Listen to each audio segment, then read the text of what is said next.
My colleague, I think that one of the things about the Tri-Cities is really the quality over time, on all sides of the political spectrum, of its political representation. I think some very unique and interesting figures have come from the Tri-Cities, and I'll leave you to imagine who I'm thinking of. But also just the quality of representation. At the provincial level, many people who represented their communities as councillors and as mayors. And we think of my colleagues, Joe Tressolini and Mike Farnworth and Diane Thorne, and many other people, including people who are running for office for the Liberal Party and other parties, such as Linda Ryman, have come through city councils that have worked together well in the public interest, often across partisan lines. And it's a great community here. It reflects, I think, the communities of the Tri-Cities, what's happened over time in British Columbia, which is enormous progress. I mean, you think of the community, you think of the city of Coquitlam, where we are today, and its growth over time. It's significant and remarkable growth over time. You know, we look at decade by decade, where we go from 8,000 people in the 1970s to 24,000 more people in the 1980s and 28,000 more people in the 1990s to 14,000 more people in the last decade in the city of Coquitlam. Consistent growth, you know, and in the whole region, think of the whole region, a similar phenomenon where 20,000 people in the three communities came here, added to the population in the 1970s, and then 45,000 in the 1980s, and then 39,000 in the 1990s, and 24,000 in the last decade. And that reflects, over time, different provincial governments, different federal governments, different municipal governments, the dynamic growing communities that we live in, and that people not just want to live in, but want to come and participate in as well. It reflects the general economic situation of the province as well. We've seen somewhat of a decline in population growth here over the last decade, as we've seen a decline in economic growth over the last decade, but consistent growth nonetheless over different periods and different times. If you look at the activities of the community, I was talking to Richard Stewart, who worked with, in past capacity as Executive Director of Canadian Parents for French. The idea of French immersion was born here in the city of Coquitlam, in my Artdale, of course, but that idea has come forward, and now 45,000 students are enrolled in French immersion program everywhere in the province. It started in Coquitlam because people came together. It didn't start because government from the top said this has to happen. It didn't start because of Pierre Trudeau or official bilinguals. It started because people in the community thought it would be a good idea to advance second language education in the community. And the fact that my Artdale has a French connection, that Coquitlam has a French connection, made it happen. Not that kind of French connection, Richard. Not that kind of French connection. The better kind. Better kind. And so you see that developing. You see things like the Coast Meridian Overpass, which the current council and mayor and council have put together. An idea that is, in fact, came together from the whole community, and the whole community, let's face it, is contributing to it, along with TransLink. An idea that's improved congestion issues in that community a great deal.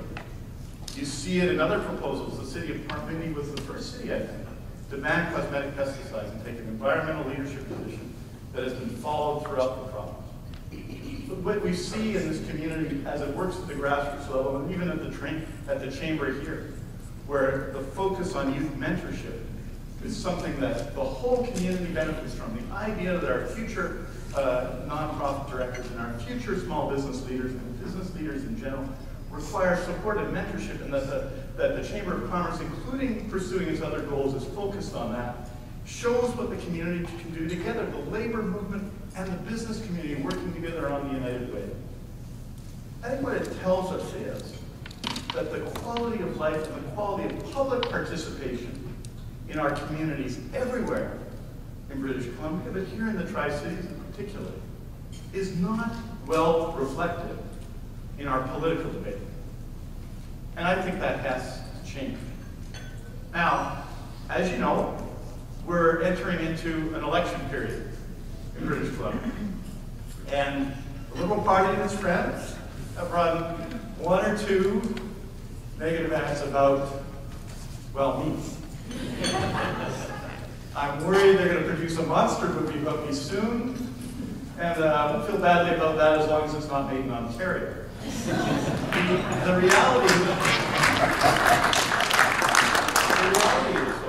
is this, and we know this from our politics, that Premier Clark and Ms. Sturck, the leader of the Green Party, with very little resources, got 134,000 votes province-wide in the last election, and Mr. Cummins are people who want to contribute to public life, and they do so with enormous energy.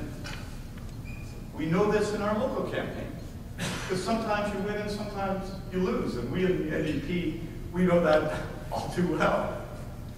The reality is that when people run in local campaigns in the community, and we know this, and my friend Doug Bourne, since the Liberal Party knows this, if you put Liberal, he knows this as well, that in every campaign we run in, there are a lot of people who run.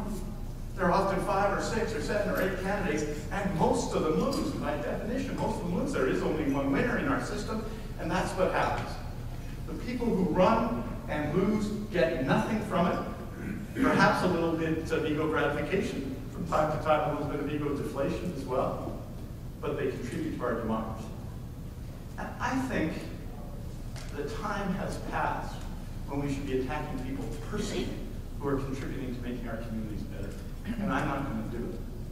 But I have selfish reasons for this. I think that if you look at recent election campaigns, we were talking at the table, Mike Clay and I were talking at the table about this. 79% of people didn't vote in the last election in Port Moody. Province-wide, in the last municipal elections in the fall of 2011, 71% of people didn't vote. That's 1.9 million people in the communities, because there were a significant number of communities where there was no election because of defamation. That's 71% of people didn't vote in their municipal election. In the last provincial election, 1.7 million people didn't vote, who were eligible to vote. 1.4 who were registered didn't vote, 300,000 are eligible but not registered, 1.7 million people didn't vote, and that adds up to, if you add it all in, 55% of the eligible voting population. And the challenge, I think, in politics today is that our issues are more complex. If you look at transportation or housing, issues that matter to everybody who lives in Metro Vancouver. Everybody who lives in the Tri-Cities thinks about these issues. They know about the Murray-Clark Connection. They know about Coast Meridian. They know about the Evergreen Line. They know about the impact of commuter rail. These are crucial issues for them. And the housing issues beside that, other than hockey, probably our #1 sport. These issues require complicated leadership, people working together for change, and a politics that is increasingly personal and nasty doesn't foster that after elections. We've seen this in the United States. President Obama was elected in 2008. His party won over 60% of the seats in the Senate, 258 out of 435 seats in the House of Representatives. And he couldn't get his agenda through because politics there, even though there was a consensus in the electorate that that's the direction they should go in, didn't allow for that. A broken political system meant years of wrangling at a time when their economy and their government was in deficit in the trillions and at war in 2 places across the world. So we got to do better. I think the third reason, the fact that issues are complex, the fact that the lower participation in our politics gives all of us less of a mandate, no matter what party we represent, to bring change and to make tough decisions. The third reason I think we need to change it is that the debate is terrible. And the quality of our debate doesn't reflect the quality of our community. We have a debate in BC, people say, about the 1990s. You don't see it in TV yet. People left BC in the 1990s. That's what they say. You elect the NDP, people will leave BC. Well, what are the facts? The facts are that in the 1990s, 128,000 more people came to BC than left BC for other provinces. In the last decade, 58,000 more people came to BC than left BC for other provinces. Also pretty good. approximately half as good, but pretty good. Every quarter, since the current Premier, Premier Clark, became Premier, more people have left than have come. So the standard television ad you might run is to say, Premier Clark became Premier, and people are leaving British Columbia. But we know in our hearts, and we know as a practical matter, that that link is not that direct. And that would be the wrong thing to communicate. We need to have a better debate about why people might leave and stay. What are the circumstances of our economy? That's the debate we need to have. And not name-calling about circumstances that often are beyond the control of governments. So what do we do in these times? We obviously have to build on our strengths of the problem, particularly our economic strength. You see in the community all the time, of course there are people, and it's diversity. We can start there. That British Columbia, at this point in its history, is open to immigration and investment, is a massive competitive advantage we have over other jurisdictions. And this wasn't always the case in British Columbia, as we know. In the period prior to 1945, but really in the period prior to 1968, we had immigration policies that limited economic growth in our province because, in some cases, those policies were racist. They were certainly restrictive of people coming into our country to contribute, to raise their families, to vote, to participate, and so on. We know, for example, after the war in 1945, that in British Columbia, Japanese Canadians who were born in Canada were only able to return to the coast in July 1949, whereas in the state of Washington, they returned to the coast in 1945. And that very fact, that approach to immigration negatively affected economic growth because it also reflected an approach to investment which was negative as well. Today, we have a different approach. An enormously diverse and dynamic community in this community. You don't have hard to understand the role, for example, of Korean Canadians in this community is significant and a source of enormous benefit to everyone. The people from all over the world, from Iran, from China, from Taiwan, from India, from all over the world have come and settled here and contributed, as my parents did from Iowa a long time ago. Big advantage for us. Our position in the world is a big advantage. We have access to the Asia-Pacific market and access to successive premiers. And all of them deserve credit for this. From Dave Barrett, the first premier of British Columbia to go to China, to Premier Clark, who went to China herself. All of those premiers deserve credit for over a consistent period under several parties promoting that relationship, the economic and political relationship in the Pacific Rim. And of course, our proximity to the American market continues to be a benefit, and we hope will be a greater benefit as the United States emerges from its current economic difficulties and gives opportunities to us as well. We have a land base that is extraordinary in the size of our population and can benefit us in the long term. These are our benefits, and to some degree they provide us with insulation in difficult economic times. So as I said, we've had fairly consistent economic growth over time. When you think of this in the 10 years, the 16 years of social credit government, average economic growth 2.8%. 10 years of NDP government, average economic growth of 3%. 10 years of Liberal government, average economic growth of between 2.2 and 2.4% in that range. Those are the periods. So it's been consistent, but we know as well that in the in years, that's over 10 years it's been consistent, but we have an economy because of the resource base that can fluctuate dramatically in the short term. Those are our advantages, and they are real, and they should be celebrated by everybody involved in politics.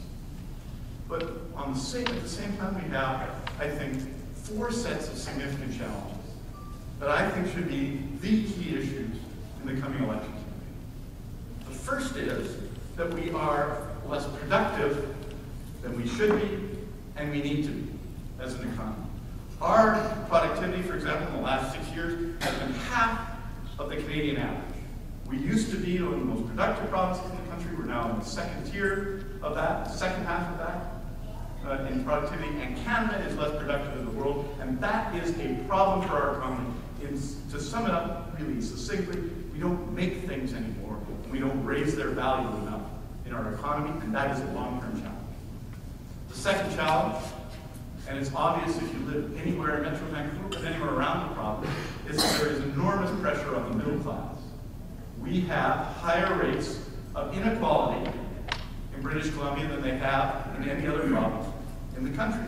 Sometimes people talk about this in terms of the child poverty rate, but I'm talking about something quite different. The top 20% of income earners and the bottom 20% of income earners. There's just a report by the Conference Board of Canada that spoke to these issues and the damage that can cause to the economy. In BC, the top 20% of income earners after taxes, after the application of the progressive tax system, take home 45% of the after-tax income, and the bottom 20% takes home 4.5% of the after-tax income. Now, the bottom 20% of income earners in an economy of a society of 4 million represent 800,000 people. So we're not talking about the very important issues of street homelessness here. We're talking about a broader shift in the economy. And the challenges of middle-income people at these times are significant, and they're in many ways closer to what we used to think of as the challenges of the low-income people. This affects us in every way. As many of you know, here on this side, we just built the Port Mann Bridge. The government just built and opened the Port Mann Bridge. And we're hopeful and optimistic about its long-term success as a bridge, notwithstanding some of the difficulties it's had. The average person going over that bridge, once the full toll comes into effect, will pay $1,500 a year in tolls. Take that every day, let's pay $3. The average person in that region pays $1,600 in provincial income tax. That's a very significant increase at a time when there's real pressure on people and incomes. That's on the tax side. Most of the pressure is on the income tax side. A whole bunch of jobs that used to exist.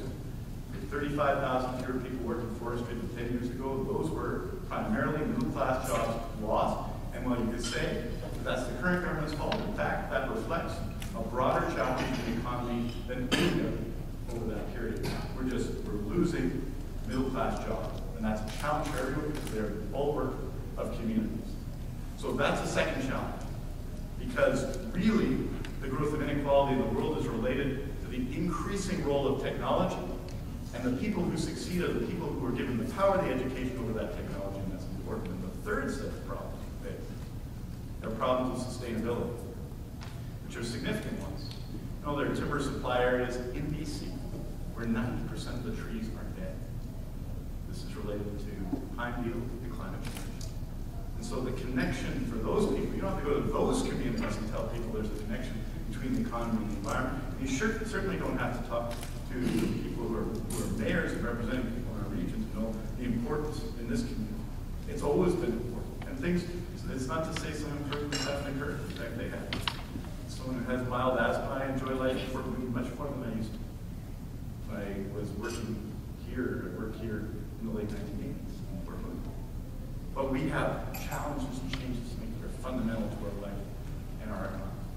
And the final question for all provincial parties is surely, how do we pay for things?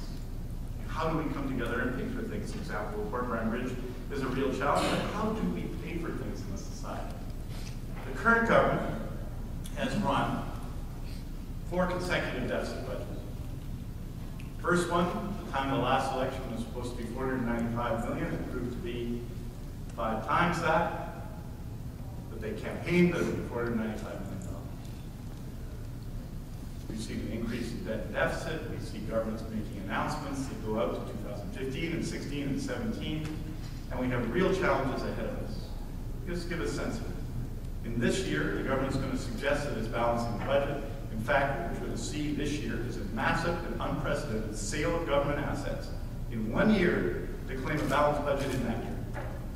Meaning, since you can't sell an item twice, that would be available in the subsequent years. $750 million. On top of that, they've moved some sales into the fiscal year to create a one-time infusion of cash to claim a balanced budget in an election.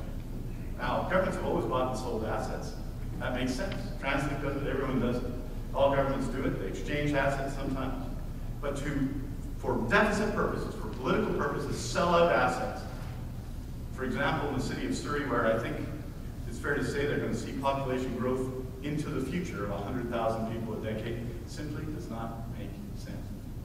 Equally, yesterday we learned through the application of BC Hydro to the Canadian environmental process around the Site C Dam that the government is going to lose in the 4 years upcoming after this fiscal year $1 billion the decisions made to buy expensive private power. We'll have to account for that.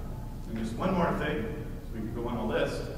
In 2014-15, the federal government is going to effectively cut the Canada Health Transfer. We've had 6% increases every year for the last 10 years in the Canada Health Transfer. In nominal terms, that Canada Health Transfer increase will be 0 in 2014-15. And there are, as we know, enormous demands in healthcare. So what does that tell us? What should the political debate be about? Well, I think what we need to do is do important things, but not too many of them in these times. We've got to decide in these times that there are priorities, and then there are other things that we might support and are good for the community that are not priorities. I will say, in that category, I believe, includes government advertising, and it shows at BC Place 2 days before the election campaign. I think those are things that one might exclude, but that's to overstate their value. Even those two projects, even the money they spent on government advertising recently, and the Bollywood show that they're promoting now are just $26 million in a budget of the tens of billions of dollars. These times require us to be clear about what we're going to do, things that we support, but we can only do when money becomes available, and things that we oppose. And here's what I think. I think to address issues of productivity and inequality, we have to focus on skills training. And there's a real difference between the NDP and the government on this question.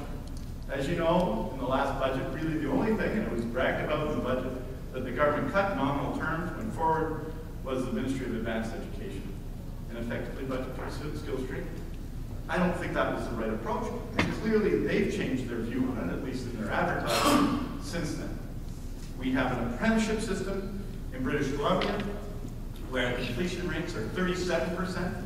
In the last year we have statistics, and it appears in the current year they're going to drop to 35% completion rates. We have an apprenticeship system at a time when we are demanding, begging for skilled employees, which is in decline. So we've got to make this choice now, it seems to me. Every business meeting I go to, and in 2012 I had 200 plus meetings with people from the business community tell me the top priority is the skills shortage for them, in their businesses. Manufacturers say we could hire people today if we had the appropriate skilled workers. In the forest industry, they haven't hired anyone in 10 years. They need skilled workers. In mining, we see that, and we see that debate publicly in the debate about HD International, for example. The lack of skilled workers, the condition of skilled workers is crucial to our economy. So we have to take steps. So specifically, I propose measures to ensure that young people are not denied access to middle-class jobs that will support them in the future because they don't have enough money at 18. We're going to reinstate non-refundable student grants. And we're going to say how we pay for it, reinstating the minimum tax on the big banks. We have to increase spaces in our trades and apprenticeship system. That's clear. We have to go in a different direction to meet the skill shortage that's facing our economy right now. We have to return and restore compulsory trade. This past week, I went to Calgary, Alberta, as Red Hart would say. And I went and saw SAIT, which is the South Alberta Institute of Technology. In Alberta, they didn't do what we did here. They maintained their apprenticeship system, they maintained compulsory trade, and they, in Alberta, with 10% of the national workforce, produced 20% of the apprentices in the country. I think we have to look around and find the right solutions, the best solutions, not the solution. And if those solutions come from conservative Alberta, that's okay with me. We have to focus on that. In a time when we don't have enough money to redistribute wealth, we need to redistribute wealth by giving young people the means to succeed. And that means succeed in a modern economy has to be education and skills, whether it be in technology or cultural industries, whether it be mining or forestry. That's the first thing we need. The second thing I think we have to do is ensure that all the money government spends, all of the money government spends in a time when we're running deficit budgets and municipal governments are facing the consequences of those deficit budgets, meaning the withdrawal of senior levels of government from important levels of services in their communities, and the pressure comes to municipal governments first at that time, at the time when we're seeing that, we've got to ensure when government spends money, it benefits the community. And that means when we purchase food in our hospitals, it should be as much as possible to support local agricultural communities, local farmers. The idea that in the Okanagan we produce local food and use local tree fruit in our possible. It doesn't make sense to us. When you're going to spend money, it should have the maximum footprint in communities. And that goes for procurement, that goes for construction, and so on. It doesn't make sense for us to fully benefit at a time of scarce resources of the actions of government spending. And finally, I think we have to address issues of sustainability and infrastructure. These are really environmental issues as much as economic issues in a more serious way. I mean, I think you and I and everyone are frustrated by what's gone on at Transit, the governance situation at Transit. There was a significant change made in 2008 because the provincial government was unhappy with the way the mayors were making decisions. So they responded to that by changing the system, but I think it's fair to say that that change hasn't benefited the region, hasn't benefited Vancouver, and hasn't benefited other communities across the province. So what I've said is pretty clear. We have to ensure that the provincial government comes into the debate with more than just lectures. The provincial government comes into the debate with some money from the carbon tax. As you know, the current government, the Liberal government, to its credit, I think, introduced the carbon tax. It was a campaign in the last election. We didn't like it because of its impact on inequality. They won the election. The carbon tax is here to stay. What's true about the carbon tax is not one penny of it goes to any environmental initiative. Not a centime, not even a ruble goes into it. And that, I think, needs to change. The provincial government has to come to that debate we have and contribute to the solutions, not just here in Metro Vancouver, but around the province. As we know, there's a community that depends often on tourism and on seniors, a community that's been on a boil water advisory for months. We have to be able to address these infrastructure problems if we're going to continue to live well. Those, I think, are the priorities we face. Specific proposals, thoughtful proposals, but not too many. Because if you're going to bring significant change in some areas, there's some areas that you're going to have to put off until you have the resources to address them. My mom and dad came to Canada in the 1950s. And for the 40-odd years from 1969 when we moved to Vancouver, they operated a small business.